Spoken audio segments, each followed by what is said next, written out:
huge garden with every kind of vegetable you can imagine. And she had chickens. And I used to deputize chickens. Yeah, I know. I remember. Deputize? Okay. You lay them down on their side, and then you draw a line from their mouth out. Okay. But my mother had family in the country. Yes. And they are the ones that had the pigs and the this and that, and they brought her all the meat that she could ever want. Well, did they ever give her any of the variety meats I mentioned? Did they ever give her liver, heart, tongue? Well, I was a little girl. Okay. So I don't really remember, but I know I didn't eat that.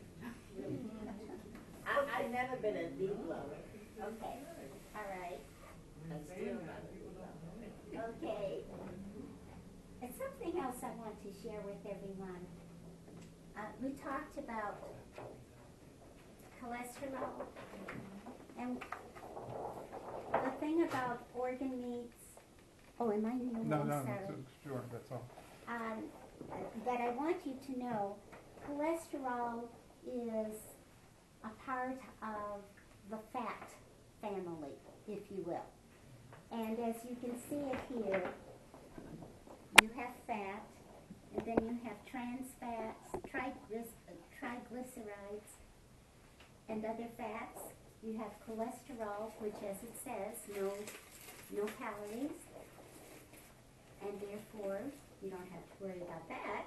However, remember earlier this evening I said we manufacture cholesterol naturally in our bodies. And the issue gets crazy when we take in foods that are high in cholesterol and add that to the mix of what our bodies manufacture. Okay? Yes. Is that what it means when the doctor tells you that you have good cholesterol and bad cholesterol, and gives you a count for each one? Okay, that's a great question. HDH, or the good cholesterol, versus the LDH, or the less good cholesterol, is not what is manufactured by the body, is what comes in through other foods. That's the Okay. bad. That's the Oh, good the and the bad. That's both? That's both. That's coming into your body from the outside in. What you manufacture is good. Well, that's Okay. what I'm asking. Yeah.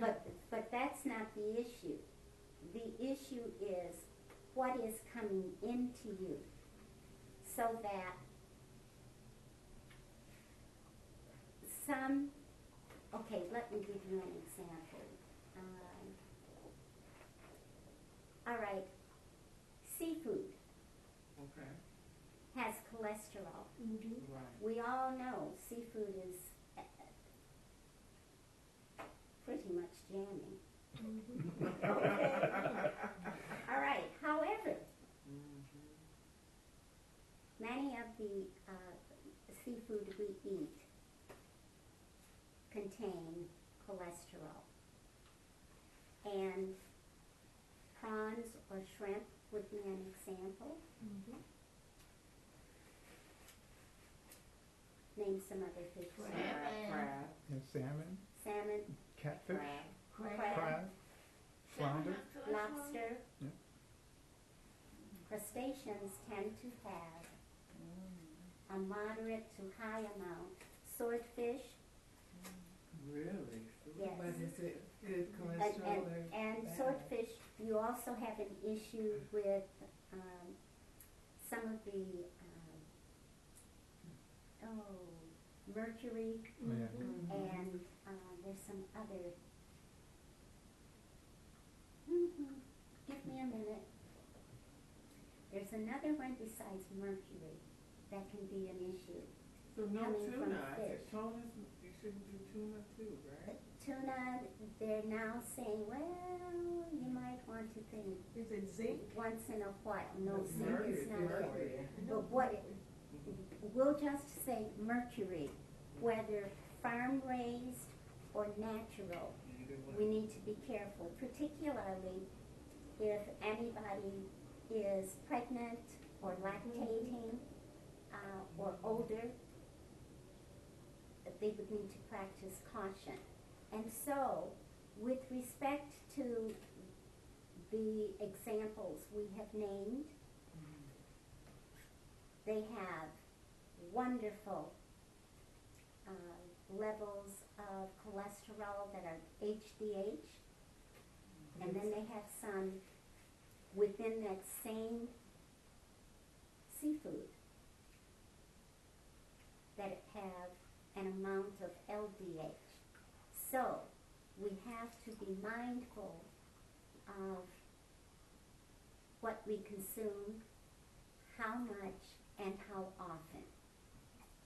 And the recommendation, now you know, once upon a time, not so long ago, the recommendation was eat seafood a whole bunch. Right, Okay. right. And now they're saying, well, you might want to slow it down a bit. Not much, but some, because of the concern of mercury, number one, and some other contaminants or toxins that are available. It goes back to what we were saying earlier about the mad cow disease. It's not the mad cow, but it's an issue like that with some of our animals. And really, bottom line, the real deal is eat more plant-based foods and less meat, fish, poultry. Period. End of discussion.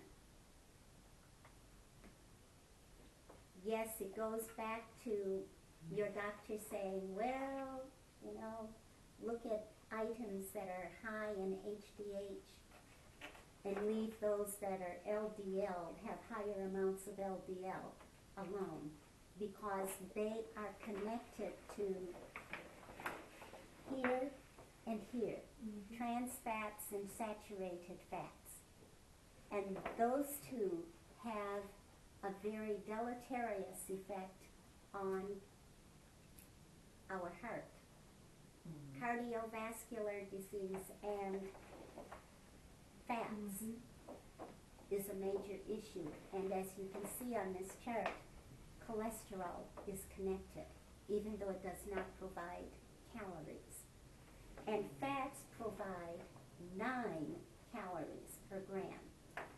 That's more than twice. Did you hear what I said? I said it's more than twice protein or carbohydrates. So when people come at you with, I don't eat carbohydrates because they're real high in fat, please, no. Protein and carbohydrates give you 4 calories per gram, each one.